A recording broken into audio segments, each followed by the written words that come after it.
I threw down my backpack. I started running through the forest. And as he's chasing me, I wish I could play the video for people when I looked over my shoulder, because you just see this elephant crashing through the jungle, and all these lantana bushes and all this stuff has thorns on it. A human, if we run through that bush, we'll get tied up like it's barbed wire. Elephant straight through, trees going over and everything.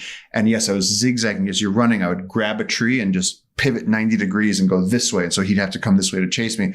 And then I'd jump in the air, grab another tree, and then just swing around like a gibbon, and then keep and accelerate in that direction. So I got a little bit of space as we we're going, because he's good at trucking in this train in the same direction. And finally we get to the edge of the stream, and this elephant's coming full speed. And so I just jumped and I rolled down the 12 feet and landed on my back, poof, into the stream. And the elephant gets to the edge of this cliff at full speed, and he realizes it's a cliff, and he stops like this. And you could see him like, sort of like, and if that elephant fell, I'm looking up at this elephant's head, I'm going, if he falls, he's going to go face down in the stream and kill us both. His neck's going to break and I'm going to get crushed under an elephant. He got back onto his feet, and he was so pissed. He picked up a stick, raised the stick up in his trunk, and threw the stick at me. And the stick went poof right next to my head. And I couldn't believe I was alive. I was covered in blood. I had a big scratch on my head. And I was like, I'm alive.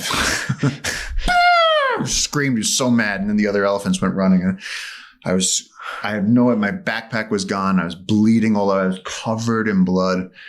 Oh, it was amazing. It was amazing seeing how powerful he was. Now, the sad thing about that story is that in order for that elephant to be that mad, he's had conflicts with humans. He's probably gone into a farmer's field, probably had fireworks or rocks thrown at him. Must have seen one of his members getting probably brutally beaten by humans. Yeah. And so they're so smart. They know that the humans are cutting down their forest. They know that the humans are threatening them. And so when he sees a human that close to him, he got very scared. It wasn't just the disrespect. It was also a fear response. And he goes, I'm an elephant. They're a survival machine. I forget who said that, but they said, he said, why would a herbivore, why would something that eats plants kill you? They don't need to kill you. Yeah. But in their mind, if you're threatening me, kind of like the wasps, if you threaten me, then I'll remove the threat. I'll be peaceful if you be peaceful, but don't you threaten me. I respect that mentality.